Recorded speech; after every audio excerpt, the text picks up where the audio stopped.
वक्फ act क्या है? वक्फ की जितनी संपत्ति उसका सर्वे होता है। ये जो सर्वे करने का कॉन्सेप्ट है ये खुद में ही गलत है। मेरा सबसे पहले प्रश्न इसी पे है। सेक्शन 8 में ही लिखा हुआ है कि वक्फ का जो सर्वे होगा इसका खर्चा राज्य सरकार वहन करेगी। अब मैं पूछना चाहता हूँ, किसी हिंदू मंदिर की संपत्ति का या किसी भी हिंदू समाज की संपत्ति का जो डोनेट कर रहे हैं ट्रस्ट को, उसका तो सर्वे होता नहीं है और ना सर्वे का खर्चा राज्य सरकार वहन करती है। आर्टिकल 27 में लिखा हुआ है कि राज्य सरकार टैक्स पेयर के मनी से किसी धर्म को प्रमोट नहीं करेगी। तो ये सीधे सीधे आर्टिकल 27 का वायलेशन है। जिसकी संपत्ति वक्फ में जाने वाली, और मैं बहुत इसे जिम्मेदारी से आपके चैनल पे कह रहा हूँ, और कोई भी मुझे देश का लीगल ल्यूमिनरीज पे चैलेंज करे, सेक्शन 4, 5 और 6 के सर्वे में जिस आदमी की संपत्ति सर्वे में जा रही है, इंक्लूड की जा रही है, उसको इन्फॉर्मेशन देने का कोई प्रावधान ही नहीं है। तो आपने एक वर्चुअली शरिया कोर्ट इस देश में बना दिया है। मतलब कि अगर मैं एक दिन सुबह उठती हूँ, मुझे पता चलता है कि ये वक्फ बोर्ड पे मेरा घर या मेरी प्रॉपर्टी जा रही है, तो मुझे कोई नोटिफिकेशन नहीं आया। आपको पता ही नहीं चलेगा। आपको पता चलेगा 20-30 साल बाद। मैं आपको उदाहरण देना चाहता हूँ चंद्रशेखर आज़ाद पार्क का, प्रयागराज में, जहाँ पे चंद्रशेखर जी ने शहादत दी थी। उस पार्क को वक्फ संपत्ति घोषित कर दिया। ज्ञानव्यापी के केस में जो ज्ञानव्यापी मंदिर है, उस पूरे परिसर को आपने वक्फ संपत्ति घोषित कर रखा है। मथुरा श्री कृष्ण जन्मभूमि केस में कहते हैं कि श्री कृष्ण जन्मभूमि का जो पूरा मंदिर है, जो हमारी शाहिद का मस्जिद है, वक्फ संपत्ति है। बहुत सी ऐसी संपत्ति जिसमें जबरन कब्जा करके बैठे हैं, वक्फ डीड है नहीं। डिफेंस और रेलवे के बाद थर्ड हाईएस्ट नंबर पे जो land owner in the country है वो वक्फ बोर्ड है, और ये 2007 के आंध्र प्रदेश हाई कोर्ट के आंकड़े हैं। कितनी प्रॉपर्टीज होंगी अभी करेंटली वक्फ बोर्ड मतलब के अगर पास? इसको ऐसे आंका जाए तो एक सेपरेट पाकिस्तान के करीब जमीन इनके पास इतनी तो बनी गई है। नमस्कार, जागरण मंथन में आप सभी का स्वागत है। मैं हूं स्मृति रस्तोगी। आज हमारे साथ हमेशा की तरह एक खास मेहमान है, जिनको वाकई में मैं कहूँगी कई महीनों से कोशिश थी, प्रयास था कि एक खास चर्चा, खास बातचीत हो उनके साथ। तो फाइनली आज ऐसा दिन आ गया है कि हमारे साथ विष्णु शंकर जैन जी, आप थंबनेल देख करके समझ ही गए होंगे, लेकिन एक छोटा सा इंट्रोडक्शन कि हमारे साथ आज विष्णु शंकर जैन जी, जो सुप्रीम कोर्ट के एडवोकेट हैं, हमारे साथ हैं। विष्णु जी, आपका बहुत बहुत स्वागत है। विष्णु जी, बहुत सारे ऐसे विषय हैं, क्योंकि लॉ की बात करें या एक्ट्स की बात करें, बहुत सारे ऐसे विषय हैं जो इस वक्त देश में ज्वलंत हैं, जिन पर बातें हो रही हैं, चर्चाएं हो रही हैं। लेकिन मैं बात शुरू करूंगी वक्फ एक्ट के बारे में। पिछले कुछ समय से काफ़ी बातें हो रही हैं इसको लेकर के। 1954 में, अगर मैं गलत नहीं हूँ, जो डेटा निकाला है, 1954 में इसको कॉन्सेप्चुलाइज किया गया, फिर उसके बाद उसमें 1995 में अमेंडमेंट हुआ, और फाइनली 2013 में उसको अनप्रेसिडेंटेड पावर्स देकर के सबसे ज़्यादा स्ट्रॉन्ग किया गया। वक्फ एक्ट क्या है, क्यों इसका गठन हुआ वक्फ बोर्ड का, और प्रेजेंटली क्या पावर्स हैं? देखिए, आपने बहुत इम्पोर्टेंट मुद्दे पे आज ये सवाल पूछा है, और मुझे लगता है कि जब हम लोगों ने वक्फ का अध्ययन किया था आज से 7-8 साल पहले, और जब ये बात पब्लिक डोमेन में लेके आए थे, तब बहुत से लोगों ने इसको समझा नहीं था या समझने की कोशिश नहीं की थी, या ये किसी के लिए विषय था ही नहीं। पर जब अभी रिसेंटली तमिलनाडु में मंदिर का उदाहरण आया, एक पूरे गांव का उदाहरण आया, जब सूरत में उदाहरण आया, जब बेट द्वारका का उदाहरण आया, जब चंद्रशेखर पार्क का उदाहरण आया, ज्ञानव्यापी, मथुरा, जब ये सारे उदाहरण आने लग गए, तो लोगों को समझ में आया कि इसमें कहीं ना कहीं फॉल्ट है। और फॉल्ट ये उदाहरण में नहीं है, फॉल्ट है पावर में। एक लॉ में एक बड़ा अच्छा प्रोवर्ब है, power corrupts and absolute power corrupts absolutely. तो जब आप किसी को इतनी असीमित अधिकार देंगे तो उसके बाद उसका मिसयूज़ होना तो लाजमी है। अब आपने बड़ा अच्छा सवाल पूछा, मैं उसका जवाब देता हूँ। वक्फ एक्ट इनिशियली बना हुआ था शिया और सुन्नी समुदाय के बीच में, जो भी प्रॉपर्टी को लेके, वक्फ संपत्ति को लेके अगर कोई डिस्प्यूट है, उसको सॉल्व करने के लिए, उसके मैनेजमेंट के लिए वक्फ एक्ट का गठन किया गया था। इसीलिए वही कंसेप्ट लोगों के दिमाग में है कि इससे हमें कोई लेना देना नहीं है। ये आपस में उनके शिया सुन्नी का मैटर है। 1923 में वक्फ एक्ट आया था। उसके बाद सबसे पहले जो वक्फ एक्ट आया था 1923 का था। नहीं, आपने सही बताया, इंडिपेंडेंट इंडिया में सबसे पहला वक्फ एक्ट 1954 का है। जी। उससे पहले जो इनिशियली ब्रिटिश गवर्नमेंट में वक्फ एक्ट था 1923 का था। अगर आप 1923 का वक्फ एक्ट देख लें तो उसमें कोई भी ऐसी बात नहीं है जो आज के वक्फ एक्ट में है। और इसकी एक अगर लेजिस्लेटिव कंपैरेटिव स्टडी की जाए 1923 के वक्फ एक्ट की और आज वक्फ एक्ट 1995 की आफ्टर अमेंडमेंट ऑफ 2013, आप पाएंगे कि पूरा रिवर्स हो चुका है। अब कैसे रिवर्स हुआ उसका मैं उदाहरण देता हूँ आपको। एक्ट के अंदर मैं कुछ बातें बताना चाहता हूँ। वक्फ की जितनी संपत्ति उसका सर्वे होता है। ये जो सर्वे करने का कॉन्सेप्ट है ये खुद में ही गलत है। मेरा सबसे पहले प्रश्न इसी पे है, क्योंकि किसी भी हिंदू मंदिर की, किसी भी सनातन धर्म के आदमी की, सिख समुदाय की, जैन समुदाय की, in fact for that matter Christian या किसी और रिलीजन की संपत्ति का सर्वे सरकार नहीं करती है कि भाई कितनी संपत्ति है, कितनी नहीं है, घटी बढ़ी, और उसका पूरा गजट नोटिफिकेशन, ऐसा कुछ कहीं और नहीं होता है। ऐसा सिर्फ और सिर्फ वक्फ एक्ट में होता है, अंडर सेक्शन 4, 5 और 6। ये सर्वे हर 10 साल में होता है और इस सर्वे का खर्चा राज्य सरकार वहन करती है under section 8 of Waqf act 1995। जितनी बातें बोल रहा हूँ आपको सामने ये रिकॉर्डेड बातें हैं, लेजिस्लेटिव जो एक्ट में लिखा हुआ है वो बातें हैं, कोई मेरी बनाई हुई बातें नहीं है, ना कोई भाषण है इसमें। सेक्शन 8 में ही लिखा हुआ है कि वक्फ का जो सर्वे होगा इसका खर्चा राज्य सरकार वहन करेगी। अब मैं पूछना चाहता हूँ, किसी हिंदू मंदिर की संपत्ति का या किसी भी हिंदू समाज की संपत्ति का जो डोनेट कर रहे हैं ट्रस्ट को, उसका तो सर्वे होता नहीं है और ना सर्वे का खर्चा राज्य सरकार वहन करती है। आर्टिकल 27 में लिखा हुआ है कि राज्य सरकार टैक्स पेयर के मनी से किसी धर्म को प्रमोट नहीं करेगी, तो ये सीधे सीधे आर्टिकल 27 का वायलेशन है। उसके बाद भी ये काम हो रहा है। अब उसमें बड़ी इंटरेस्टिंग बात है, सेक्शन 4, 5 और 6 में जो सर्वे होता है वक्फ की संपत्ति का, ये सर्वे बहुत ही ज़्यादा ड्रैकोनियन है। मतलब अगर लैंड एक्विजिशन से इसको आप कंपेयर करें, किसी की ज़मीन अगर लैंड एक्विजिशन में जा रही है तो जो पुराना लैंड एक्विजिशन था एक्ट, उसमें सेक्शन 4 और 6 का नोटिफिकेशन होता था। तो आपको भाई जिसकी संपत्ति एक्वायर होने जा रही है उसको ऑब्जेक्शन का समय देते तो उसको बताते थे आपकी संपत्ति हम एक्वायर करने जा रहे हैं, ये खसरा नंबर आपका लैंड एक्विजिशन में आ गया, आपको ऑब्जेक्शन देना, आके ऑब्जेक्शन दे दीजिए। फिर उसके बाद आपकी बातें सुनने के बाद सेक्शन 6 में फाइनल नोटिफिकेशन कर देते थे। यहाँ पे ऐसा कुछ है ही नहीं। जिसकी संपत्ति वक्फ में जाने वाली, और मैं बहुत इसे जिम्मेदारी से आपके चैनल पे कह रहा हूँ, और कोई भी मुझे देश का लीगल ल्यूमिनरीज पे चैलेंज करे, सेक्शन 4, 5 और 6 के सर्वे में जिस आदमी की संपत्ति सर्वे में जा रही है, इंक्लूड की जा रही है, उसको इंफॉर्मेशन देने का कोई प्रावधान ही नहीं है। तो यही बात हम लोग बराबर कह रहे हैं कि अगर किसी की संपत्ति सर्वे में इंक्लूड होगी, उसका गजट नोटिफिकेशन होगा, तो उसको पता ही नहीं चलता है, और उसको आपने अगर 1 साल के अंदर चैलेंज नहीं किया तो दैट नोटिफिकेशन इज फाइनल। मतलब कि अगर मैं एक दिन सुबह उठती हूँ, मुझे पता चलता है कि ये वक्फ बोर्ड पे मेरा घर या मेरी प्रॉपर्टी जा रही है, तो मुझे कोई नोटिफिकेशन नहीं आया। आपको पता ही नहीं चलेगा। आपको पता चलेगा 20-30 साल बाद, जब एक्चुअली लोग वहाँ पे आएंगे उसको कब्जा करने के लिए, या 5 साल बाद जब लोग आएंगे कब्जा करने, तो आप कहेंगे आप कब्जा कैसे करें, तो कहेंगे हमारे पास नोटिफिकेशन है, ये ऑलरेडी वक्फ संपत्ति है। और ऐसा हो चुका है जिससे बात नहीं रह गई है। मैं आपको उदाहरण देना चाहता हूँ चंद्रशेखर आज़ाद पार्क का, प्रयागराज में, जहाँ पे चंद्रशेखर जी ने शहादत दी थी, जिसे लोग एल्फ्रेड पार्क कहते हैं, कंपनी बाग पार्क कहते हैं, आज उसका नाम चंद्रशेखर आज़ाद पार्क है। उस पार्क को वक्फ संपत्ति घोषित कर दिया, लोगों को पता ही नहीं है। वहाँ पे कितनी मज़ारें और मस्जिद बना दी गई। उसके बाद हम इलाहाबाद हाईकोर्ट में हमने याचिका की, तो इलाहाबाद हाईकोर्ट ने आदेश दिया, तब उसको रिमूव किया गया।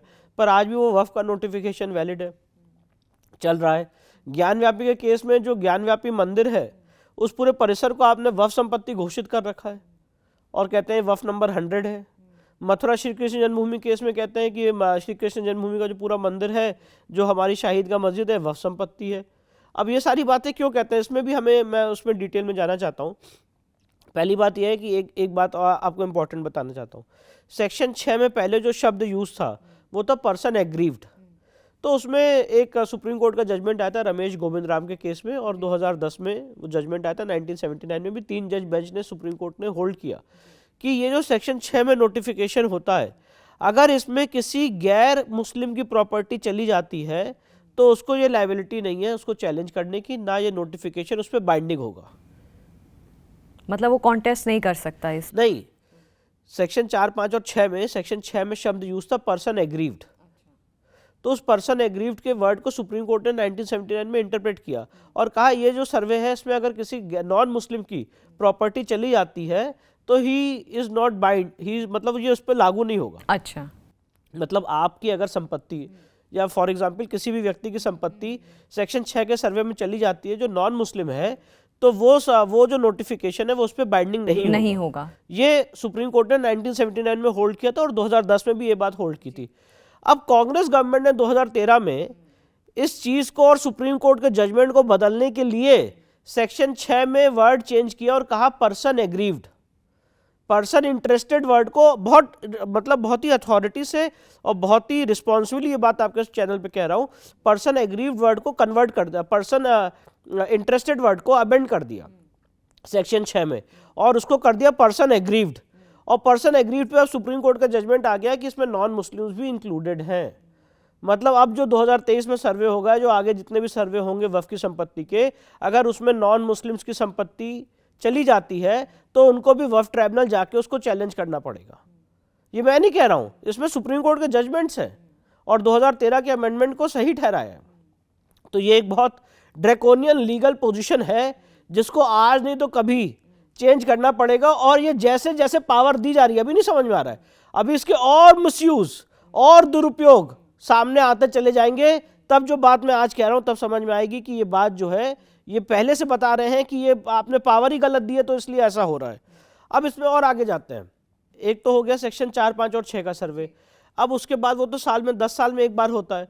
अब इन द मीन टाइम अगर 10 साल के पीरियड में उनको याद आ जाए कि कोई संपत्ति वक्फ संपत्ति है तो उसके लिए क्या किया जाए, उसके लिए भी प्रावधान बनाया गया सेक्शन 40 सब क्लॉज 1 और सेक्शन 40 सब क्लॉज 3।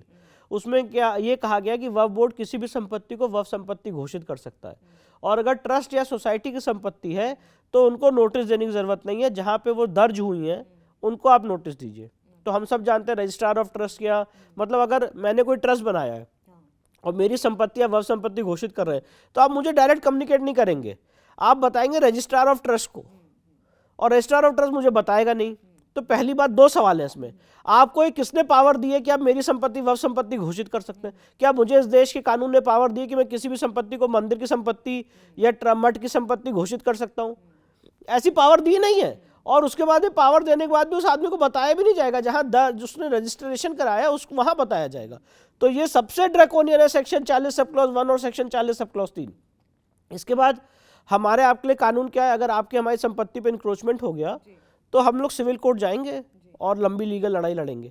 उनके लिए सेक्शन 53, 54 में उनको सिविल कोर्ट नहीं जाना है। अगर वक्फ की संपत्ति पे इंक्रोचमेंट हुआ है, they will direct the DM and SSP to remove the encroachment and they are bound by their orders. ये सेक्शन 53, 54 में मेंशन है। इसके बाद सेक्शन 85 में वक्फ ट्राइब्यूनल का गठन किया गया, जिसमें एक इस्लामिक स्कॉलर का होना बहुत ज़रूरी है। ऐसा कोई भी आप ट्राइब्यूनल नहीं देखेंगे जिसमें ये क्राइटेरिया हो कि इसमें सनातन धर्म का जो ज्ञाता है या वेद पाठ पठन का जो ज्ञाता है वो इसमें एक जज की तरह इसमें काम करेगा।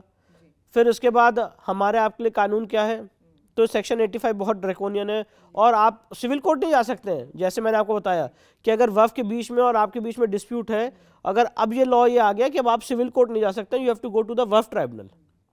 वक्फ ट्राइब्यूनल में one of the members will be knowledgeable और will be keeping knowledge of Islamic law, तो जनरली मुस्लिम समाज के लोग आते हैं।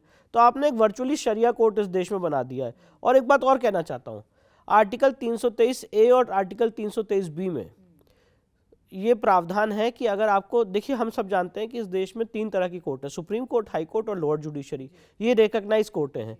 अब एक अलग कॉन्सेप्ट निकाला गया एडमिनिस्ट्रेटिव ट्राइब्यूनल्स का, तो संविधान में अमेंडमेंट हुआ 323A और 323B, और उसमें सब्जेक्ट्स दिए गए कि किन किन सब्जेक्ट पे केंद्र सरकार और राज्य सरकार एडमिनिस्ट्रेटिव ट्राइब्यूनल बना सकती है, किन किन मुद्दों पे।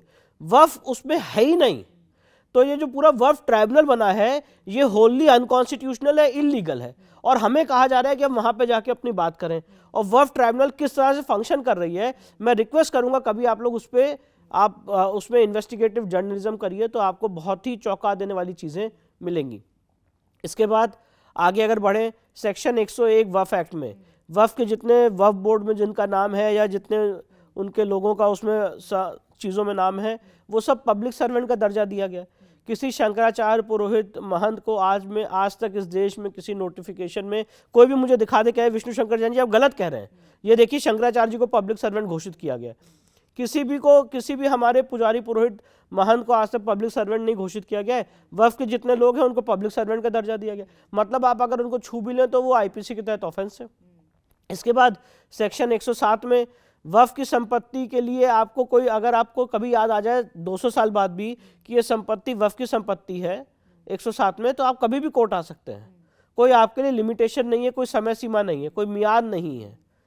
हमारे लिए क्या है, हिंदू लॉ में हमारे लिए भी यही कॉन्सेप्ट था, पर सुप्रीम कोर्ट ने राम मंदिर के केस में उस कॉन्सेप्ट को डाइल्यूट कर दिया और कहा कि अगर शिकायत है और शिकायत नेग्लिजेंट है तो एक समय सीमा के अंदर आपको कोर्ट आना पड़ेगा। तो हमारे लिए लिमिटेशन है, हिंदू समाज के लोगों के लिए कोर्ट आना है। अगर कहीं मंदिर की संपत्ति जबरन कब्जा हो गई है, कोर्ट आना है, 12 साल तक चुप बैठे रह गए तो गए आप फिर उसके बाद कोर्ट नहीं जा सकते, लीगल हक के लिए लड़ाई नहीं लड़ सकते। पर वक्फ के लिए क्या है, 200 साल बाद भी, 20 साल बाद भी, 30 साल बाद भी आपको याद आ गया कि ये संपत्ति वक्फ की संपत्ति, तो आप कोर्ट जाइए और अपने लीगल हक के लिए लड़ाई लड़िए। इसके बाद एक सबसे जो ड्रैकोनियन बात है वक्फ एक्ट में, वो है सेक्शन 108। और ये सारी चीज़ें जो मैंने बता रहा हूँ आपको, उसको मैंने चुनौती दे रखी है अलग अलग हाई कोर्ट्स में। और 108 में ये सिस्टम था कि जब पाकिस्तान और देश का जब बंटवारा हुआ था, तो जो लोग हमारे हिंदू भाई पाकिस्तान से भारत आए थे और जो यहाँ से मुस्लिम समाज के लोग यहाँ से पाकिस्तान गए थे, तो ये एक अंडरस्टैंडिंग थी, ये एक कंसेप्ट था कि जो हिंदू भाई वहाँ से विस्थापित होकर आए हैं उनको यहाँ पे वो संपत्ति दी जाएगी और अल्टीमेटली उनको उसकी ओनरशिप दी जाएगी। पर उस समय इमीडिएटली ओनरशिप नहीं दी जा सकती थी, इसलिए एक एक्ट लाया गया था जिसे कहते हैं administration of evacuee property act. Administration of evacuee property act के तहत वो सारी संपत्ति जो यहाँ से मुस्लिम समाज के लोग छोड़ के गए थे पाकिस्तान, जो यहाँ रह रहे थे चले गए थे पाकिस्तान, वो सारी संपत्ति केंद्र सरकार ने अपने अधीन ले ली थी। और ये था कि आगे जो लोग वहाँ पे एस्टेब्लिश हुए हैं उनको हम ओनरशिप राइट्स ट्रांसफ़र कर देंगे। 1984 में राजीव गांधी सरकार ने वक्फ एक्ट 1954 में अमेंडमेंट किया और सेक्शन 66H लाया, H फॉर हिमाचल प्रदेश।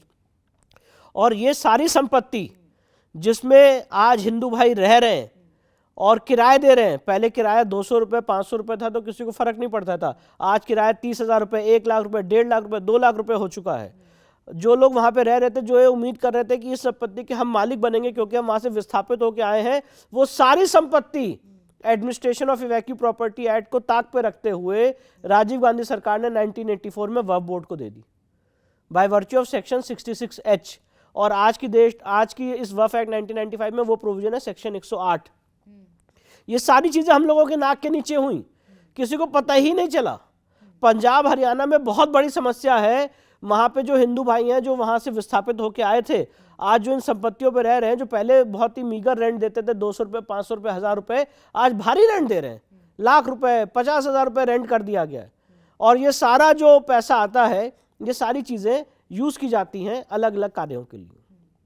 तो ये बहुत बड़ी समस्या है। और एक बात और कहना चाहता हूँ, वक्फ की जो डेफिनेशन है, अगर आप इस्लामिक लॉ में जाएंगे, इसका अध्ययन करेंगे, तो वक्फ की डेफिनेशन क्या है। वक्फ को अगर मैं सरल भाषा में समझाऊं, वक्फ है क्या, कि अगर कोई मुस्लिम समाज का आदमी, शिया या सुन्नी, अपने जीवन काल में कोई संपत्ति अर्जित करता है, क्लीन संपत्ति अर्जित करता है, अपनी मेहनत से संपत्ति अर्जित करता है और उसको वो अल्लाह को डोनेट करना चाहता है अपने इस्लामिक कार्यों के लिए, तो उस संपत्ति को वक्फ संपत्ति माना जाता है और वो इरिवर्सिबल होती है। और वो सिर्फ उस धर्म कार्य के लिए, उनके जो धर्म वर्ण यूज़ करेंगे, वो जो उनके इस्लामिक कार्य हैं उसको क्या कहते हैं फुलफिल करने के लिए वो संपत्ति डेडिकेट होती है टू अल्लाह, उसे कहते हैं वक्फ। इस चीज़ को वक्फ कहते हैं। और जब ये चीज़ मल्टीपल हो जाती है तो उसे अकफ कहते हैं। तो ये वक्फ का कंसेप्ट है। अब इसमें ये जो कॉन्सेप्ट था, जब आप वक्फ की डेफिनेशन पढ़ेंगे तो वो डेफिनेशन में भी खेल किया गया सेक्शन 3 सब क्लॉज R में, और एक कॉन्सेप्ट लाया गया वक्फ बाय यूज़र। अभी आपने बेंगलोर का ईदगाह मैदान का केस सुना होगा, जहाँ पे लोगों ने कहा कि भाई हमें गणपति फेस्टिवल मनाना, उन्होंने कहा नहीं, ये पूरा ईदगाह मैदान तो वक्फ का है, आप यहाँ पे नहीं मना सकते। यहाँ से लेकर सुप्रीम कोर्ट तक मामला चला। सारी सेक्युलरिज्म की, जितने लोग कहते थे सेक्युलरिज्म, सारी सेक्युलरिज्म की धज्जियाँ उड़ गई, पर ईदगाह मैदान में आपको उन्होंने फेस्टिवल नहीं मनाने दिया। कॉन्सेप्ट क्या है, Waqf by user. Waqf by user मतलब आप अगर किसी संपत्ति को, आपको पता नहीं है कि ये वक्फ कब हुई, जैसे मैं एक अगर मुस्लिम समाज से आदमी आता हूँ, तो मैंने अगर कोई संपत्ति अपने जीवन काल में अर्जित की है, तो मैं कहूँगा कि आज से मैं इसको वक्फ कर रहा हूँ, तो उसकी वक्फ डीड बनती है।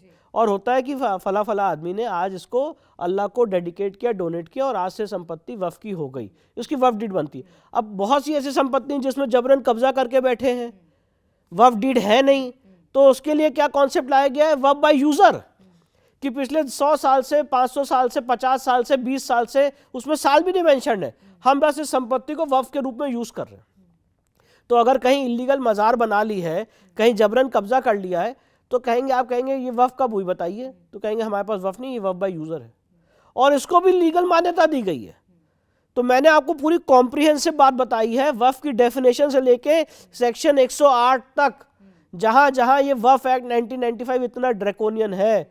और मैं चैलेंज के साथ कहना चाहता हूं, इस देश की लीगल हिस्ट्री में, पूरी लेजिस्लेटिव हिस्ट्री में कोई ऐसा कानून, मैं आपके चैनल पे कह के जा रहा हूं, और कोई अगर इसको, जितने भी सीनियर लॉयर्स हैं सुप्रीम कोर्ट के, हाई कोर्ट के, जहां के भी, मुझे कंट्राडिक्ट करें और बोले कि नहीं विष्णु शंकर जैन गलत कह रहे हैं, ऐसा कानून हिंदू समाज के लिए है, मुझे दिखाएं। मैं इसी सवाल पे आ रही थी विष्णु जी कि जैसे आपने बोला कि सुप्रीम कोर्ट को भी इसमें कोई पावर नहीं है, वक्फ एक्ट को लेकर के सुप्रीम कोर्ट में भी कोई पावर नहीं, आप चैलेंज नहीं कर सकते। नहीं, मैंने ये नहीं कहा। मैंने कहा कि जब आप कोई वक्फ का नोटिफिकेशन करते हैं तो फिर आप उसको वक्फ ट्राइब्यूनल में चैलेंज करिए। मगर सुप्रीम कोर्ट का क्या रोल रहता है इसमें? अगर किसी ने जाकर के सुप्रीम कोर्ट में ये कंप्लेंट करी कि इस तरीके की ये सिचुएशन है, सुप्रीम कोर्ट में जुडिक्शन नहीं बनता है, पहले आपको वक्फ ट्राइब्यूनल जाना पड़ेगा, फिर जब आप वहां से हार जाएंगे फिर आप हाई कोर्ट जाएंगे, फिर सुप्रीम कोर्ट जाएंगे, तो वहां पे क्या प्रावधान है? नहीं, प्रावधान क्या, वहां पे आपका फिर केस के मेरिट्स को टेस्ट किया जाएगा। मतलब मैं ये कह रहा हूँ कि इतने सालों में अभी तक ऐसा कोई केस सुप्रीम कोर्ट तक पहुंचा नहीं पहुंचे बहुत सारे केसेस अभी तक कोई डिसीजन। मैं वही आपको बता रहा हूँ कि ये व्यू लिया गया, अभी रिसेंट जजमेंट आया 2022 में, और उसमें ये व्यू लिया गया कि ये जो अमेंडमेंट हुआ है 2013 में, ये सही है, और अगर कोई आदमी वक्फ के नोटिफिकेशन से एग्रीव्ड है तो वक्फ ट्राइब्यूनल जाए। वक्फ ट्राइब्यूनल को पूरी पावर है हर एक चीज़ को डिसाइड करने की। मेरे कृष्ण जन्मभूमि के केस में जो शाही ईदगाह मस्जिद के वकील थे, उन्होंने यही आर्गुमेंट लिया कि ये केस इलाहाबाद हाई कोर्ट में नहीं चल सकता है, इसको वक्फ ट्राइब्यूनल जाना चाहिए। ज्ञानव्यापी केस में यही आर्गुमेंट लिया गया कि यहाँ नहीं चल सकता है, आप इसको वक्फ ट्राइब्यूनल भेजिए। तो ये जो ये सिर्फ आज कृष्ण जन्मभूमि केस और ज्ञानव्यापी की बात नहीं रह गई है, ये बात एक आम आदमी तक पहुंच चुकी है जिसकी ज़मीन कब्जा की जा रही है। और मेरे आंकड़े नहीं है, डिफेंस और रेलवे के बाद थर्ड हाईएस्ट नंबर पे जो land owner in the country है वो वक्फ बोर्ड है, और ये 2007 के आंध्र प्रदेश हाई कोर्ट के आंकड़े हैं, 2007 के। अब हम 15-16 साल आगे बढ़ चुके हैं। अगर आज इसका अध्ययन किया जाएगा तो कहीं ज्यादा वक्फ के पास इस समय जमीन है। कितनी प्रॉपर्टीज होंगी अभी करेंटली वक्फ बोर्ड मतलब के अगर पास? इसको ऐसे आंका जाए तो एक सेपरेट पाकिस्तान के करीब जमीन इनके पास इतनी तो बनी गई है। मतलब इसको अगर इसको वैसे आप आंकड़ों से देखें, अध्ययन करें तो सवाल ये है कि ये सारी ज़मीनें वो नहीं है जो आदमी ने अपने जीवन काल में अर्जित की और अल्लाह को डोनेट की। ये वो संपत्ति नहीं है। इसमें मैक्सिमम संपत्ति जबरन कब्जा की हुई, इंक्रोचमेंट की है। आज आप जितनी भी मज़ारें पाएंगे जो इलीगल ढंग से रोड्स पे बनी हुई हैं, या ब्रिज के ऊपर बनी हुई हैं, या प्लेटफॉर्म पे, रेलवे प्लेटफॉर्म पे बनी हुई हैं, तो ये कैसे, ये क्यों है, ये क्यों नहीं हट पा रही हैं? सुप्रीम कोर्ट का जजमेंट है 2018 का कि भाई इन सारे इंक्रोचमेंट्स को, जो रिलीजियस इंक्रोचमेंट्स हैं, इनको हटाया जाए। इसके लिए हमने याचिका भी की थी। मैंने आपको उदाहरण दिया, प्रयागराज में कंपनी बाग, जिसे चंद्रशेखर आज़ाद पार्क कहते हैं, वहाँ पे जो मज़ारे हैं उनको हटाने का काम किया गया। आज जब हमने ये याचिका दिल्ली में की है तो दिल्ली के चीफ मिनिस्टर ने, जब दिल्ली हाई कोर्ट ने नोटिस जारी किया दिल्ली गवर्नमेंट को, तो उन्होंने उसमें ऐसा एक क्या कहते हैं तिगड़म निकाला कि वो सारी जितनी इंक्रोचमेंट उनको दिखी है वो सिर्फ मैक्सिमम हिंदू संपत्ति की दिखी है। मैं तो आपको ऑन रिकॉर्ड बता रहा हूँ, पंजाब हरियाणा में, जो चंडीगढ़ में अभी इस जजमेंट की कंप्लायंस में आप जो तोड़ रहे हैं, मैक्सिमम हिंदू स्ट्रक्चर्स को तोड़ रहे हैं आप, उसमें आपको मज़ारें और जो इलीगल मॉस्क हैं वो दिख ही नहीं रही हैं। तो ये जो अपीजमेंट पॉलिटिक्स चल रही है, इसके खिलाफ मेरा विरोध है कि अगर आपको लॉ को कंप्लाई करना है तो आप उसको एकदम प्रॉपर्ली कंप्लाई करिए, पर आप उसको सिर्फ एक धर्म विशेष से, एक चश्मे से, वोट बैंक की राजनीति से करके देख रहे हैं, तो ये तो आप संविधान के खुद ही एकदम विरोध में जाके काम कर रहे हैं। विष्णु जी, ताजमहल को लेकर के भी कंट्रोवर्सी है वक्फ बोर्ड और एएसआई के बीच में।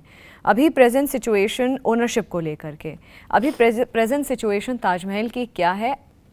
ओनरशिप की बात करें तो वो ओनरशिप किसकी है ताजमहल में? देखिए, जब ताजमहल को लेके 2015 में मैंने सिविल सूट फाइल किया था, मैंने और मेरे पिताजी ने, तो ये बोला गया कि ये लोग तो कुछ भी बातें करते रहते हैं। बहुत सारे टीवी चैनल्स को हमने फेस किया, बहुत सारा क्रिटिसिज्म झेला। 9 साल आज हो चुके हैं और आज 9 साल बाद ताजमहल के बारे में बात की जा रही है, जो बहुत सारे लोगों के लिए एक डन एंड डस्टेड इशू था कि इसके बारे में बात ही नहीं होनी चाहिए। तो ताजमहल की लीगल इशू ये है, बहुत सारे लोगों को पता नहीं है। 2005 में यूपी सुन्नी सेंट्रल वक्फ बोर्ड ने ताजमहल को वक्फ संपत्ति घोषित कर दिया, उस एरिया को जी। और उसके खिलाफ archaeological survey of India appeal में गई हुई है ऑनरेबल सुप्रीम कोर्ट में। सुप्रीम कोर्ट में ये मामला 2018 में लगा था। सुप्रीम कोर्ट ने जो वक्फ बोर्ड के वकील हैं उनसे पूछा कि ये शाहजहां ने इसको कब वक्फ घोषित किया है, कब इसको वक्फ डीड किया है, ज़रा उसकी वो वक्फ डीड ला के दिखाइए। 2018 से आज तक वो केस नहीं लगा, अभी तक वो कोई डॉक्यूमेंट उसका फाइल नहीं कर पाए हैं। तो सवाल ये, ताजमहल पे इस समय जो कस्टडी है वो तो आर्कियोलॉजिकल सर्वे ऑफ इंडिया की है, पर जिस तरह से उसको एक मुस्लिम मुसोलियम देने का, बनाने का, शेप देने की कोशिश की गई है, वो अपने आप में बहुत असंवैधानिक है। ताजमहल में आज भी ऐसे 27 कमरे हैं जो बंद है आर्टिफिशियल वॉल से, जिसको खोलने की कवायद नहीं की जा रही है। मैं तो चैलेंज करना चाहता हूँ कि अगर ताजमहल एक मुस्लिम मुसोलियम है, और सिर्फ मैं पीएन ओक साहब की किताब पर रिलाई नहीं कर रहा हूँ, आप वीएस गोडबोले साहब की किताब है इसमें, और भी बहुत लोगों ने अध्ययन किया जिससे साबित किया है कि ताजमहल को शाहजहां ने नहीं बनवाया, ये ऑलरेडी एक हिंदू स्ट्रक्चर हुआ करता था। राजा जय सिंह का ये पैलेस था जिसको शाहजहां ने एक्सचेंज में लिया है, और वहाँ पे आज भी हिंदू देवी देवताओं की मूर्तियाँ, उन नीचे जो कमरे हैं, तहखाने हैं, जिसको आर्टिफिशियल वॉल से बंद किया गया है, उसको अगर खोला जाएगा तो ताजमहल का सच सामने आएगा। पर ये जो पूरी फेक थ्योरी है कि ताजमहल को शाहजहां ने बनवाया, 20,000 लोगों के हाथ कटवा दिए और मुमताज़ महल की याद में बनवाया और बहुत बड़ी प्यार की निशानी है, ये टोटल एक बोगस थ्योरी है, ये फेक हिस्ट्री है। और मैं इसलिए कह रहा हूँ, इस पर कार्बन डेटिंग हुई थी ताजमहल की, और ताजमहल की जब डेटिंग की गई थी तो पाया गया था कि शाहजहां से भी 300 साल पहले का स्ट्रक्चर है। तो ये जो पूरी जो बात कही जा, और ये कभी आती नहीं है पब्लिक डोमेन में, तो ये जो बात कही जाती है कि ताजमहल शाहजहां ने बनवाया और ये प्यार की निशानी है, 20,000 लोगों के हाथ कटवा दिए, मुमताज़ महल की याद में बनवाया, ये टोटल बोगस स्टोरी है। मुमताज़ महल का जब निधन हुआ था तब वो बुरहानपुर में उनको दफनाया गया था, जो यहाँ से और 400-500 किलोमीटर दूर है। और कोई मुस्लिम कब्र किसी भी इस्लामिक स्कॉलर से पूछेगा, कभी किसी पानी के ऊपर नहीं हो सकती है। ताजमहल एक वाटर बेस्ड मॉन्यूमेंट है। यहाँ पे एक ऐसी लकड़ियाँ लगी हुई हैं, जब वो पानी, क्योंकि यमुना का वो तट है, यमुना पे ही, रिवर बेड पे ही ताजमहल बना हुआ है, तो यहाँ पे ऐसी लकड़ियों का उपयोग किया गया है जो पानी में और मजबूत हो जाती हैं। तो और मुस्लिम लॉ में ये है कि सुपुर्दे खाक होना है। अगर आपको एक प्रॉपर ग्रेव होना है तो आपको सुपुर्दे खाक होना है। तो 7th 8th फ्लोर पे तो सुपुर्दे खाक होता नहीं है, आपको उसके लिए ज़मीन से मिलना पड़ेगा। तो ये जो एक आपने एक हिंदू स्ट्रक्चर को मुस्लिम स्ट्रक्चर कन्वर्ट करने की कोशिश की है, ये एक इम्पॉर्टेंट फैक्ट है। और जब हम बात कर रहे हैं, आप देखिए ज्ञानव्यापी के केस में क्या हो रहा है, मथुरा श्री कृष्ण जन्मभूमि के केस में क्या हो रहा है, भोजशाला में क्या हो रहा है, ये वही पैटर्न ताजमहल में भी अडॉप्ट किया गया है। एक हिंदू स्ट्रक्चर को एक मुस्लिम मुसोलियम कन्वर्ट करने की कोशिश की गई है, और 27 कमरे जब ताजमहल के खोले जाएंगे तो बहुत बड़ी चीज़ें सामने रिवील होंगी। क्यों नहीं ये कमरे खुल रहे हैं? देखिए, हमने आगरा की कोर्ट में, सिविल कोर्ट में पिटीशन डाली है, 2015 में डाली थी, और वो मामला आगरा की कोर्ट में चल रहा है। मुझे पूरी उम्मीद है कि आगे आने वाले समय में हम उसमें आगे सक्सीड करेंगे, और ये जो ताजमहल का सच है ये सामने आएगा। तो एक संघर्ष है, वो संघर्ष में हम लोग लगे हुए हैं। पर सबसे बड़ी बात यह है कि जब इस तरह की बातें की जाती हैं तो एक पर्टिकुलर माइंडसेट के लोग ये कहते हैं कि इन तरह की बातें आपको नहीं करनी चाहिए। वो ये कहते हैं कि आप कहाँ कहाँ खोदेंगे, हर जगह आप खोदेंगे क्या। वो ये बात नहीं सुनना चाहते हैं कि कहीं इनजस्टिस हुई है, उस इनजस्टिस से खिलाफ उसको जस्ट करने की, उस जस्टिस के लिए एक लड़ाई लड़ी जा रही है। विष्णु जी, वैसे क्या प्रोसेस होता है कि जैसे मानिए कि आपने कॉन्टेस्ट किया या आपने चैलेंज किया कि हमें यहाँ के दरवाजे खुलवाने, चाहे फिर वो किसी भी धार्मिक स्थल की बात करूँ तो उसका प्रोसेस क्या होता है? पहली बात है कि जो आम जनता, क्योंकि ये शो मंथन आम लोगों के लिए ही बना है कि हम मंथन करते हैं चीज़ों का या विषयों का, तो क्यों नहीं खोला जाता है या क्यों मना किया जाता है? किस चीज़ का भय, किस चीज़ का डर, क्यों इतने साल लग जाते हैं खोलने में? जैसे कि अभी भी एक हिंदुओं का भी धार्मिक स्थल था जिसको खोलने में, जिसका खजाना ट्रेजर खोलने में जी बहुत साल लग गए। क्यों? और ऐसा होता है क्यों नहीं खोले जाते हैं, या किस चीज़ से? क्योंकि आम जनता भी देश की जानना चाहती है कि उन कपाटों के पीछे क्या है। भले ही उन तक ना पहुँचे या ना चीज़ें हों, लेकिन सर्वे तो होते ही रहना चाहिए ना जगह का। देखिए, मैं ये कह रहा हूँ कि जो लोगों को ये कहना है वो इस बात को, इस रिसर्च को बहुत नीचे गिराने का काम करते हैं। जब वो कहते हैं कि आप कहाँ कहाँ खोदेंगे, अरे इधर भी खोद दो, यहाँ पे भी मूर्ति निकल जाएगी, इस तरह की बातें लाइव चैनल पे भी की जाती है कि भाई ये तो हर जगह खुदवाना चाहते हैं, इनके पास कोई और काम धाम नहीं है। पॉइंट ये नहीं है। पॉइंट ये है कि जब किसी के पास एक रिसर्च है, और सिर्फ ऐसा नहीं है कि एक आदमी बस उठा एक दिन और उसने बिना कोई रिसर्च के बोल दिया कि भाई ये जो जगह है, ये मंदिर है, इसको हमें दे दो और सर्वे कराओ, ऐसा नहीं होता है। ज्ञानव्यापी के केस में अगर आप मेरी पिटीशन पढ़ेंगी मथुरा श्री कृष्ण जन्मभूमि केस पे आप अगर मेरी याचिका पढ़ेंगी, ताजमहल पे अगर आप मेरी याचिका पढ़ेंगी, एएसआई का जो एफिडेविट है उसको पढ़ेंगी, तो आपको समझ में आएगा कि बहुत ज़्यादा रिसर्च है और डॉक्यूमेंट्री एविडेंस है जो ये शो करती है कि यहाँ पे एक प्री एग्जिस्टिंग टेम्पल था। और ये जो शब्द मैं यूज़ कर रहा हूँ प्री एग्जिस्टिंग स्ट्रक्चर, ये शब्द एएसआई ने ज्ञानव्यापी की रिपोर्ट में, भोजशाला की रिपोर्ट में भी यही शब्द यूज़ किया है। राम मंदिर के केस में मैं आपको बताना चाहता हूँ 1950 में गोपाल सिंह विशारद ने पहला मुकदमा डाला था। 52 ईयर्स लग गए जब इलाहाबाद हाईकोर्ट ने 2002 में एएसआई सर्वे का आदेश किया। 1.5 साल तक एएसआई सर्वे चला। एएसआई सर्वे के दौरान भारी मात्रा में हिंदू देवी देवताओं की मूर्तियां, स्तंभ, पिलर, खंबे जो हिंदू मंदिर से संबंधित है वो निकले। और जब अभी राम मंदिर का पूरा कंस्ट्रक्शन हो रहा था, कंस्ट्रक्शन के दौरान जो उस समय आपने खुदाई नहीं करने दी थी, जब पूरा एरिया मिल गया तो जब उसकी खुदाई की गई तो बहुत सारे हिंदू मंदिर के अवशेष मिले। तो ये लोग जानते हैं कि ये सारी जगह जो है, जो हिस्टोरिकल साइट्स हैं, ये हिंदू समाज के लोगों की है, हिंदू मंदिर की हुआ करती थी और इसको कन्वर्ट किया गया, इसलिए वो चाहते हैं कि सर्वे ना हो। अब सर्वे नहीं होना है तो क्या तर्क देना है कि सेकुलरिज्म बिगड़ जाएगा, लॉ एंड ऑर्डर सिचुएशन आ जाएगी, अगर सर्वे हो गया तो ये लोग खोद देंगे, स्ट्रक्चर डैमेज हो जाएगा, ये सारी बातें की जाती हैं। और मैं एक सवाल, सबसे महत्वपूर्ण सवाल ये है कि अगर आप जैसे सवाल ये है कि मैं आज इन मंदिरों की लड़ाई क्यों लड़ रहा हूँ, क्यों लड़ रहा हूँ मैं, इसका क्या कारण है? इसका क्या कोई कारण है कि सिर्फ जैसे बोला जाता है, बहुत सारे लोग बोलते हैं पब्लिसिटी स्टंट है, आपको और कोई काम नहीं है, आप पब्लिसिटी स्टंट है। कोई जैसे बहुत सारे मौलानाज हैं वो चैनल पे बोलते हैं कि आप अपनी वकालत चलाने के लिए काम कर रहे हैं। अब मैं ये बताना चाहता हूँ, इसको ज़रा इस दृष्टिकोण से देखिए कि मंदिर ही क्यों तोड़े गए। ज्ञानव्यापी के परिसर में जो मंदिर परिसर था उसको मस्जिद के रूप में क्यों कन्वर्ट किया गया। मथुरा श्री कृष्ण जन्मभूमि में जहाँ पे हमारे आराध्य, हमारे ईश्वर योगेश्वर श्री कृष्ण का मंदिर था, उस जगह को ही क्यों शाही ईदगाह मस्जिद के रूप में कन्वर्ट किया गया। भोजशाला जो माँ सरस्वती, माँ वाग देवी का मूल स्थान था, जो राजा भोज ने वहाँ पे उनकी स्थापना की थी, जहाँ पे कितने ग्रंथों की रचना हुई है, उसी को क्यों तोड़ा गया और उसको कमाल मौला मस्जिद के रूप में कन्वर्ट करने की कोशिश की गई। क्यों कुतुब मीनार में 27 जैन मंदिर और हिंदू मंदिर को तोड़ के कुव्वतुल इस्लाम मस्जिद वहाँ पे लिखा हुआ है, उसके मलबे से बनाई गई। तो अगर इसके बारे में सवाल उठाया जाए जो हिंदू समाज की अस्मिता से जुड़ा हुआ सवाल है, तो आप उस सवाल का जवाब क्या देते हैं कि इनको इस जगह की इन सारी लिटिगेशंस की ज़रूरत नहीं है। तो मेरा पॉइंट इन इशू ये है कि ये सारे हिस्टोरिकल जिसे कहते हैं केसेस हैं, और जब इस देश को आक्रांताओं ने यहाँ पे आक्रांताएं की और तोड़ने की कोशिश की और गुलामी काल में इसको जब गुलाम बनाया गया और ये यहाँ पे जब मुगल रूल रहा, तो उस समय उन्होंने कोशिश की कि जो मैं पूछना चाहता हूँ, मंदिर ही क्यों तोड़े?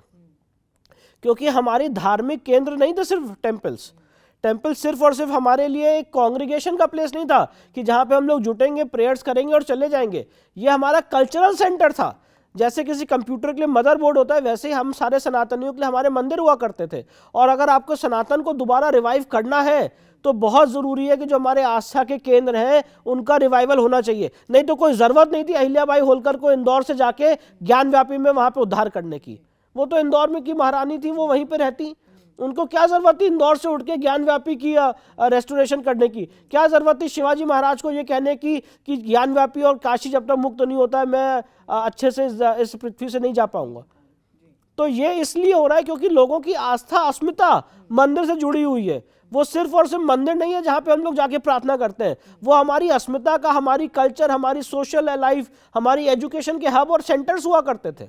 और इसीलिए उसको तोड़ा गया कि अगर आपको इस देश पे रूल करना है, इस सनातन समाज के ऊपर रूल करना है, इनको एक मैसेज देना है कि यहाँ पे इस्लाम की ताकत आ चुकी है, तो सबसे पहले आपको इनके मंदिर तोड़ने पड़ेंगे। मैं आपसे जो बात बोल रहा हूँ ऑन रिकॉर्ड बोल रहा हूँ, कुतुब मीनार के बाहर क्यों लिखा हुआ है कि ये जगह 27 जैन मंदिर और हिंदू मंदिर को तोड़ के उसके मलबे से बनाई गई है और वहाँ पे कुव्वतुल इस्लाम खड़ी की गई है। और वो सिर्फ ट्रांसलेशन नहीं है, जो वहाँ पे आपको पत्थर दिखता है वो एएसआई का ट्रांसलेशन नहीं है, वो उस कुव्वतुल इस्लाम मस्जिद के वहाँ पे उसके गेट्स पे एम्बाइब्ड है, इनग्रेव्ड है, उसका ट्रांसलेशन लगाया है। तो सवाल यह है कि आप हमारे मंदिरों को तोड़ के अगर मस्जिद में कन्वर्ट करेंगे तो उसमें सवाल भी ना पूछे जाए। पूछा जाता है कि कितनी जगह ऐसी है, 40,000 की लड़ाई लड़ेंगे, 40,000 मंदिर हैं। भाई सीधा सा जवाब है, जहां जहां मंदिर तोड़ के मस्जिद बनाई है उन सारी जगहों को रेस्टोर करेंगे। अब वो चाहे 10 हो, 5 हो, 15 हो, 20 हो, जहां जहां एविडेंसेस मिलेगी उनको रेस्टोर करेंगे।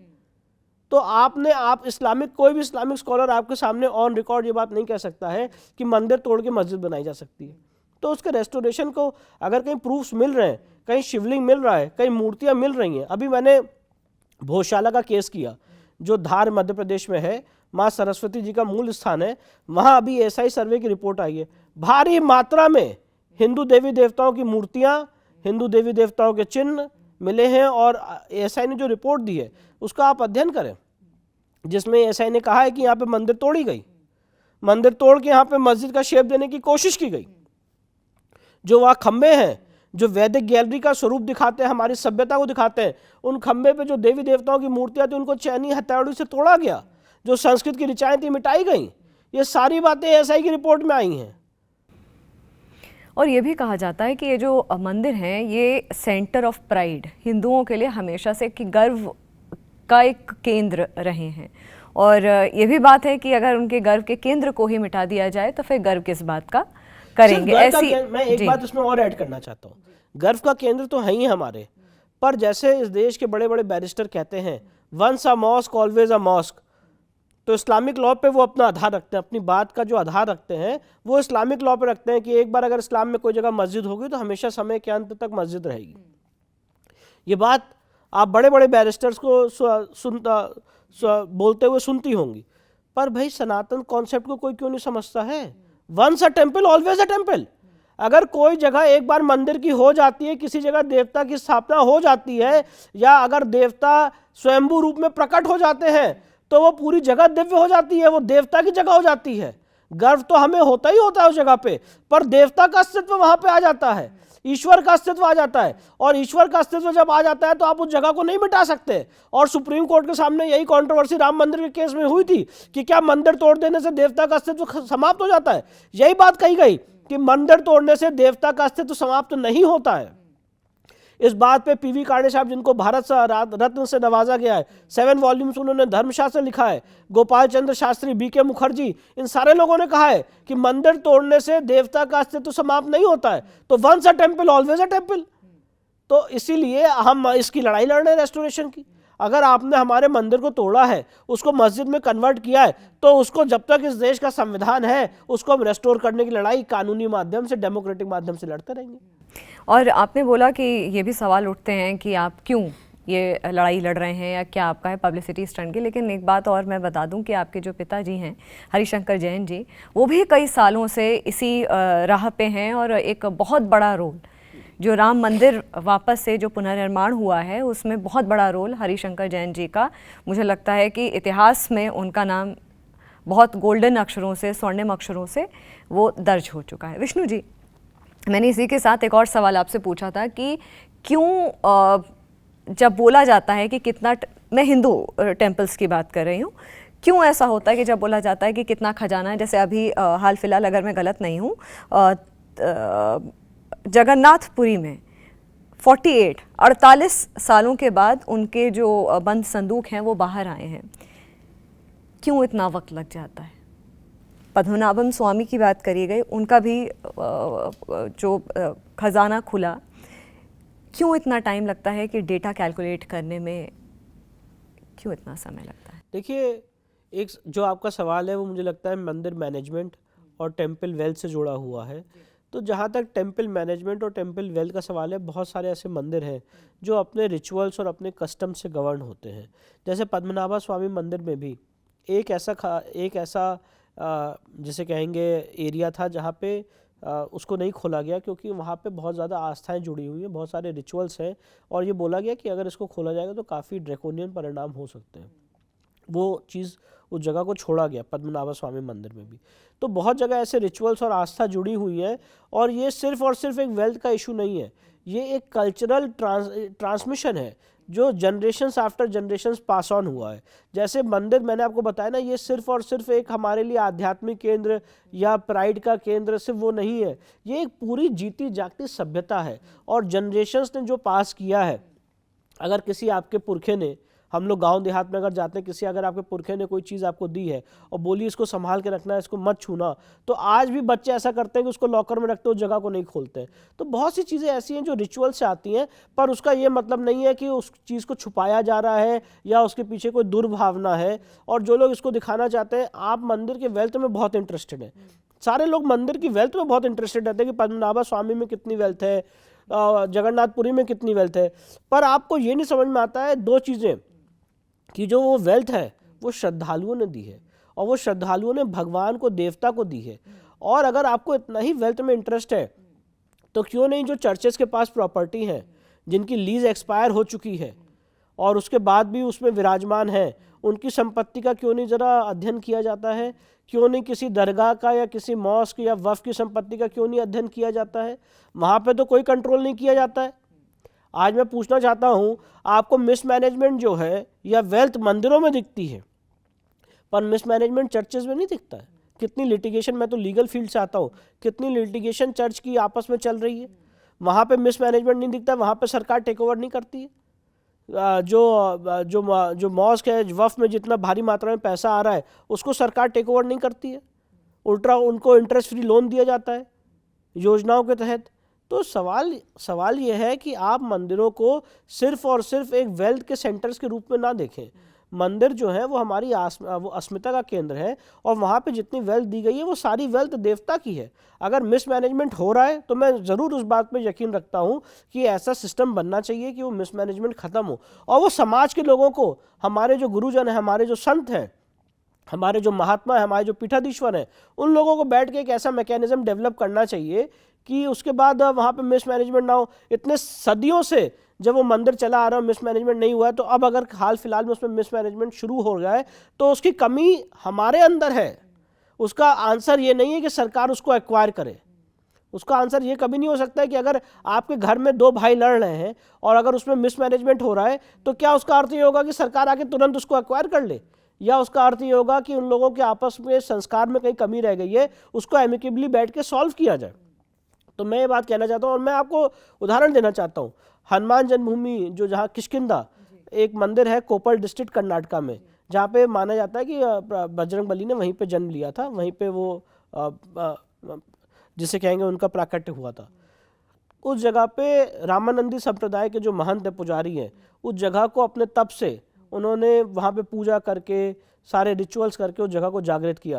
अपने खर्चे से, अलग अलग लोगों से, समाज के लोगों से पैसा इकट्ठा करके वहाँ सीढ़ियाँ बनवाई, 600 सीढ़ियाँ। ये मैं आपको जगह का नाम बता रहा हूँ, कर्नाटका में कोप्पल डिस्ट्रिक्ट है, अंजनाद्री हिल्स, वहाँ पे हनुमान जन्मभूमि का मंदिर है। 2018 में जब वो मंदिर बहुत बड़ा टूरिस्ट अट्रैक्शन बन गया और वहाँ पे बहुत सारे श्रद्धालु और दर्शनार्थी जाने लगे दर्शन करने के लिए, अचानक से एक गवर्नमेंट आई, उसने उसको एक्वायर कर लिया, और 2018 से 2024 तक वो इलीगल एक्विजिशन चल रहा है। टोटल इलीगल है, आप उस मंदिर को एक्वायर कर ही नहीं सकते हैं। जो एक्ट है उसमें भी नहीं लिखा हुआ है कि आप इसको एक्वायर कर सकते हैं। उसके बाद भी झूठ बोल के उस मंदिर को कि ये हैदराबाद फसली एक्ट 1351 के तहत उसमें नोटिफाइड मंदिर था, इसलिए हम इसको एक्वायर कर रहे हैं, जबकि वो नोटिफाइड मंदिर था ही नहीं, और आप उसको एक्वायर करके वहाँ पे अब क्या हो रहा है? अब एक्विजिशन से हमारा विरोध क्यों है? पहले जो उसमें धन या जो भी मंदिर में डोनेशन आता था, वो पुजारी जी के सामने आता था, वो देखते थे, उसका रिकॉर्ड मेंटेन करते थे। अब पुजारी जी को तो आपने बाहर फेंक दिया है, उनको पता नहीं है, तो आपने जो एफिडेविट दे दिया कि भाई इस बार 5 लाख रुपए मंदिर में डोनेशन है, तो उसको कंट्राडिक्ट करेगा कौन? आप कब्जे में ही नहीं है। जैसे मैंने आपको उदाहरण दिया कि अगर दो भाइयों के बीच में डिस्प्यूट हो गया, आपने उस संपत्ति, अगर कोई एक चल अचल संपत्ति और एक नॉर्मल बिजनेस चल रहा है, आपने उस जगह को एक्वायर कर लिया, तो जो आप कह रहे हैं हमें वही मानना पड़ रहा है। तो इसीलिए, और फिर वो पैसा आप उपयोग करते हैं अपने कामों के लिए।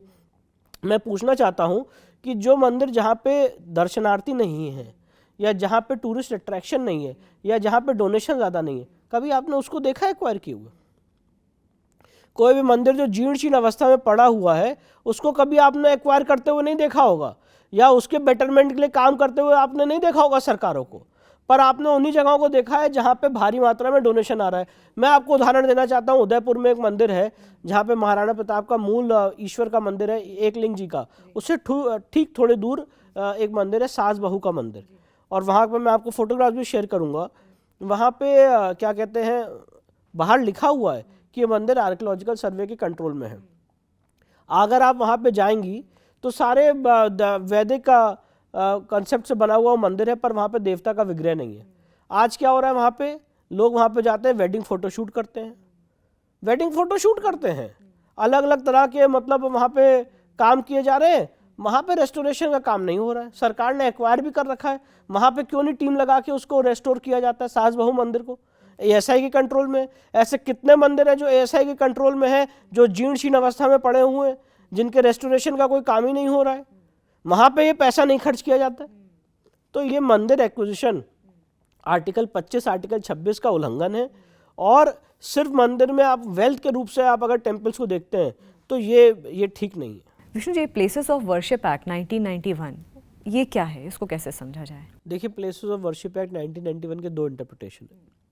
एक इंटरप्रिटेशन है जो मैं दे रहा हूँ आपके सामने, और एक इंटरप्रिटेशन है जो बड़े बड़े बैरिस्टर इस देश में देते हैं। और उनका इंटरप्रिटेशन है क्या, ज़रा इसको डिकोड करने की ज़रूरत है। उनका इंटरप्रिटेशन ये है कि अगर किसी जगह मंदिर या मस्जिद की लड़ाई है, या जहाँ पे हिंदू समाज का आदमी कह रहा है कि हमारी मंदिर थी, इसको गलत ढंग से मस्जिद के रूप में कन्वर्ट किया गया है, तो उनका इंटरप्रिटेशन ये है, इसके लिए आप कोर्ट में केस फाइल नहीं कर सकते। इस बात को यही रोक दीजिए। ये समझौता हो चुका है नरसिम्हा राव के साथ 1991 में कि सिर्फ राम मंदिर के डिस्प्यूट पे जजमेंट आएगा, बाकी डिस्प्यूट्स पे जजमेंट नहीं आएगा, ना इसकी आप कोई कोर्ट में जाके बात कर सकते हैं। ये उनका इंटरप्रिटेशन है। मेरा इंटरप्रिटेशन है कि वो पॉलिटिकल एक नैरेटिव से ड्रिवन है, पर जो एक्ट में लिखा है वो आपने देखा नहीं है। प्लेसेस ऑफ वर्शिप एक्ट में जो सेक्शन 4 सब क्लॉज 1 में शब्द यूज है वो है रिलीजियस कैरेक्टर, कि जो जिस जगह का धार्मिक स्वरूप था 15 अगस्त 1947 को वो वैसे ही रहेगा। तो धार्मिक स्वरूप, जैसे अभी मैंने आपको पहले डिस्कस किया, शास्त्रीय लॉ यही है कि once a temple always a temple. तो जब आपने किसी मंदिर को आपने जबरन कब्जा किया है, किसी मंदिर में घुस के नमाज पढ़ लेने से उसका धार्मिक स्वरूप नहीं बदलता है, वो मंदिर का ही रहता है। तो इसलिए प्लेसेस ऑफ वर्शिप एक्ट, सबसे बड़ी बात यह है, हम लोग के लिए ड्रीम सिचुएशन है कि प्लेसेस ऑफ वर्शिप एक्ट को रिपील कर दिया जाए। It's a dream situation for us. पर जब तक सरकार नहीं करती है तो जो रिलीजियस कैरेक्टर वर्ड है उसको इंटरप्रेट किया है। Honourable mister justice Rohit Ranjan Agarwal साहब का, इलाहाबाद हाई कोर्ट के जज हैं, उनका इसमें बड़ा अच्छा डिटेल्ड फैसला है, उसको हमें पढ़ने की ज़रूरत है, जिसमें उन्होंने कहा है कि रिलीजियस कैरेक्टर को एसरटेन करने के लिए सिविल कोर्ट में सिविल सूट्स फाइल हो सकते हैं। तो रिलीजियस कैरेक्टर एसरटेन हो रहा है, और इसलिए प्लेसेस ऑफ वर्शिप एक्ट कोई हर्डल नहीं है एज ऑफ नाउ। पर अगर उसको रिपील कर दिया जाए तो वो हम लोग के लिए ड्रीम सिचुएशन है। ज्ञान व्यापी केस के बारे में भी आपसे बात हो रही थी, आपने 2-3 जगह इसको मेंशन भी किया। तो ज्ञान व्यापी में अभी जो सुप्रीम कोर्ट का ऑर्डर है वो स्टेटस को मेंटेन है, मतलब कि हिंदू अपनी अंदर जो तहखाना एरिया है वहाँ पे अपनी पूजा अर्चना करते रहेंगे, और बाहर जो प्रेमिसेस में है वो मुस्लिम्स अपनी प्रेयर्स करते रहेंगे। अभी प्रेजेंट स्टेटस क्या है ज्ञान व्यापी? देखिए, ज्ञान व्यापी में आर्कियोलॉजिकल सर्वे की रिपोर्ट आ गई है। जो नेक्स्ट इसमें कुछ कदम हैं जो बाकी हैं वो है, जो जहाँ पे हमें शिवलिंग बरामद हुआ था उस वजू टैंक के एरिया में सर्वे होना ज़रूरी है। वहाँ पे 8 ऐसे तहखाने जो अभी भी बंद हैं आर्टिफिशियल वॉल से, जिसको नहीं खोला गया है। नीचे कुआं मिला है जीपीआर सर्वे में, उस कुएं के पास हम नहीं जा पा रहे क्योंकि वो आर्टिफिशियल वॉल से बंद है। तो वहाँ पे थोड़ी इन्वेस्टिगेटिव एक्सरसाइज होना बाकी है, और वो जब कंप्लीट हो जाएगा तो उसके बाद हम ट्रायल में आगे प्रोसीड करेंगे। बाकी जो रिमेनिंग एरिया है उसमें एएसआई की रिपोर्ट ऑलरेडी आ चुकी है। तो ज्ञान व्यापी का केस हमारा काफ़ी स्ट्रांग बन चुका है, काफ़ी आगे बढ़ चुके हैं इस केस में, काफ़ी डेवलपमेंट्स हो चुके हैं। कुछ एरियाज़ है थोड़ा बहुत काम बचा है, अगर उसमें माननीय न्यायालय से क्लियरेंस मिल जाएगी तो वो भी आगे उसको हम कंप्लीट करेंगे। लोग ये जानना चाहते हैं कि कब से पूजा अर्चना वहाँ पे शुरू होने लग जाएगी? देखिए, अब ये जो ऐसी चीज़ है, ज्ञान व्यापी ऐसी चीज़ है जो शिवाजी महाराज की आखिरी इच्छा थी, छत्रपति शिवाजी महाराज की, वो कंप्लीट करने में कितना समय लग रहा है। रानी अहिल्याबाई होलकर वहाँ पे आई, उन्होंने बगल में जो आज हम जहाँ पे दर्शन करते हैं उसकी स्थापना की, उसका रेस्टोरेशन किया। तो ये 400-500 साल का एक दंश है जो हमारी पूरी सभ्यता, हमारा पूरा समाज झेल रहा है, और हम अपने जितने एक मीन्स है उससे एक लीगल एफर्ट ले रहे हैं लोगों को न्याय दिलाने का। तो अब कोई भी वकील ये प्रेडिक्ट तो नहीं कर सकता कितना समय लगेगा, पर हमारी जितना काम है वो सबके सामने है, जो हमने वहाँ पे काम किया वो सबके सामने है। तो पूरी उम्मीद है कि आगे आने वाले समय में जितना ईश्वर ने शक्ति दी उसको जल्द से जल्द हम रेस्टोर करेंगे, और ये साबित करेंगे कोर्ट के पटल पे और सबके सामने कि ज्ञान व्यापी कोई मस्जिद नहीं है। ज्ञान व्यापी हमारे मंदिर का मूल रूप था, वहीं पे उनका स्थान था, हमारे ईश्वर, हमारे देवता का, जिसको जबरन कब्जा करके मस्जिद का शेप देने की कोशिश की गई। एक मैंने बहुत इंटरेस्टिंग आपका कहीं पे एक बाइट सुनी थी, जो आपने बोला था कि फ़र्स्ट हैंड आपका क्या एक्सपीरियंस था जब आप विज़िट करने गए थे किस के दौरान ज्ञानव्यापी, वो एक बार मैं, क्योंकि बाबूजी भी आपके साथ थे, तो वो क्या चीज़ थी, क्या वो कैसा क्या था, वो जो फीलिंग जो आपको आई थी, आपने बोला था कि इतने सारे लोग खड़े थे, वो आप खुद ही अगर बताएंगे तो उससे बेहतर कुछ नहीं होगा। मुझे अभी भी वो याद है जब ऑनरेबल जस्टिस रवि कुमार दिवाकर साहब ने, सिविल जज सीनियर डिवीजन ने वहाँ पे सर्वे का आदेश दिया था, और 6 और 7 मई को सर्वे हुआ था, 14, 15 और 16 मई को सर्वे हुआ था। 16 मई के दिन सुबह सर्वे जब शुरू हुआ था तो उस दिन जो वजू टैंक का एरिया है वहाँ पे सर्वे होना था, और ये मैंने ही इंसिस्ट किया था कि भाई वजू टैंक के एरिया का सर्वे होना चाहिए एडवोकेट कमिश्नर महोदय से, कि भाई आपने सर्वे पूरे परिसर का कर लिया है। बाकी लोग कह रहे थे कि सर्वे 15 मई 2022 को लोग कह रहे थे सर्वे कंप्लीट हो गया, कुछ नहीं मिला, अनसक्सेसफुल है, और जो थोड़ी बहुत चीज़ें मिली वो पॉइंट आउट कर दी गई थी। पर जब मैं वजू टैंक के पास गया था तो उसके बीच मुझे एक गोलाकार आकृति दिखी थी, तो मैंने कहा यहाँ पे भी पानी हटाया जाए, और जैसे कभी किसी चोर की चोरी पकड़ी जाती है तो सारे जो लोग थे वहाँ पे वो कहने लग गए कि नहीं, यहाँ पे पानी कैसे खाली होगा, मछलियाँ मर जाएंगी, ये पानी खाली नहीं हो सकता है, यहाँ पे कुछ नहीं है, वजू टैंक के अंदर कौन जाता है। तो उनके जो रिएक्शन है उससे भी मेरे अंदर का जो लॉयर है उसने ये इंडिकेट किया कि यहाँ पे ज़रूर कुछ ना कुछ गड़बड़ है। और क्या कहते हैं, जब हमने उनसे रिक्वेस्ट की कि यहाँ पानी हटाया जाए, यहाँ पे भी सर्वे करने की परमिशन दी जाए, तो 16 तारीख को निर्धारित हुआ कि पानी कम किया जाएगा और वहाँ पे सीढ़ी लगा के बीचों बीच जाया जाएगा। तो जब हम लोग वहाँ पे, बुद्ध पूर्णिमा का दिन था, मुझे याद है सोमवार का दिन था, 16 मई 2022, और जो लोग कह रहे हैं कि हमने झूठ बोला, जब हम उसके बीच गए तो हमने भारी मात्रा में वहाँ पे शिवलिंग को पाया, कि वहाँ पे हमारे ईश्वर, हमारे आराध्य का जो शिवलिंग है वो इस मस्जिद के फर्स्ट फ्लोर पे है, जिसको चारों तरफ से गोल वॉल से इन्होंने घेर रखा है। और हमने वहीं पे डिक्लेयर किया कि ये शिवलिंग है, इसको तुरंत सील करना चाहिए। माननीय न्यायालय गए, एप्लीकेशन दी एफिडेविट पे कि ये शिवलिंग वहाँ पे बरामद हुआ, इसको सील किया जाए। वहाँ से लेकर सुप्रीम कोर्ट तक लड़ाई लड़ी। अब सवाल ये है, जो लोग ने कहा कि ये शिवलिंग नहीं, ये फाउंटेन है, तो हमने कहा ठीक है, इसकी जांच करा ली जाए कि शिवलिंग है कि फाउंटेन है, और जांच से बिना उसको डैमेज किए हुए उसके इर्द गिर्द के एरिया में पता चल जाएगा शिवलिंग है, फाउंटेन है। एएसआई ने भी 54 पेजेस की रिपोर्ट दी, जिसमें एएसआई ने कहा कि यस, हम असरटेन कर सकते हैं कि ये क्या स्ट्रक्चर है बिना इसको डैमेज किए हुए, इलाहाबाद हाईकोर्ट के सामने। इलाहाबाद हाईकोर्ट ने 12 मई 2023 को फैसला सुनाया, कहा कि इसकी एएसआई जाँच होनी चाहिए बिना डैमेज किए हुए। जो लोग इतने अपने रिसर्च पे मजबूत हैं, भाई अगर विष्णु शंकर जैन, हरिशंकर जैन ने झूठ बोला है कि वो शिवलिंग है, तो वो जांच में सामने आ जाएगा, और अगर आपने सच बोला है कि ये फाउंटेन है तो जांच में सामने आ जाएगा। इलाहाबाद हाईकोर्ट ने जांच का आदेश भी दिया। वो जांच के आदेश के खिलाफ सुप्रीम कोर्ट कौन आया? अंजुमन इंतजामिया। 19 मई को सुप्रीम कोर्ट ने उस जांच पर रोक लगा दी, 19 मई 2023 को, अभी तक वो रोक चल रही है। तो ये एक चीज़ है जो बची हुई है, और मुझे ऐसा लगता है कि वो, मैं आपके सामने बहुत डंके की चोट पे कहना चाहता हूँ कि जो 16 मई 2022 को बरामद हुआ था वो शिवलिंग है, वो शिवलिंग है, वो शिवलिंग है, उसमें कोई डाउट नहीं है। उसको गलत ढंग से वजू टैंक बनाने की कोशिश की गई है, हमारे ईश्वर, हमारे आराध्य पे वजू किया जा रहा था, इसमें कोई डाउट ही नहीं है। बस उसकी जांच बाकी है, जिसके लिए हमें सुप्रीम कोर्ट से क्लियरेंस चाहिए। आपसे बात हुई थी विष्णु जी शो से पहले कि डेथ थ्रेट्स आपको मिलते हैं, और ख़ासकर जब से ज्ञानव्यापी का ये पूरा केस मामला सामने आया, तब से मुझे लगता है बाबूजी को भी आपने बोला था इस तरीके की चीज़ें, उनके भी करियर में, उनके भी जो समय के दौरान, उनके एक्टिव ईयर्स में भी ये चीज़ सामने आई थी। क्या अप्रोच है आपकी? नहीं, देखिए, हमारी अप्रोच ये है कि जिसको थ्रेट देना है वो थ्रेट देता रहेगा, पर हम लोग थ्रेटन होने वालों में से नहीं हैं। अपने जीवन के अंतिम क्षण तक हम जो मंदिरों के रेस्टोरेशन का काम कर रहे हैं वो काम हम करते रहेंगे। ये पवित्र काम है, ये इस देश की आत्मा और अस्मिता से जुड़ा हुआ काम है, और इसको रेस्टोर कराना, जो हमारे आस्था के केंद्र खोए हैं इतिहास में, इनको रेस्टोर कराना बहुत ज़रूरी है। और ये सिर्फ एक राम मंदिर का मुद्दा नहीं है कि राम मंदिर को हमने रेस्टोर कर लिया, उसके बाद बाकी जगहों पे बात नहीं होगी। हर एक जगह पे जहाँ जहाँ मंदिर था, जिसको मस्जिद में कन्वर्ट किया गया है, मैं और मेरी लीगल टीम पहुँचेगी और उसको न्याय दिलाने का काम करेगी। थ्रेट्स अपना काम करते रहेंगे, हम अपना काम करते रहेंगे।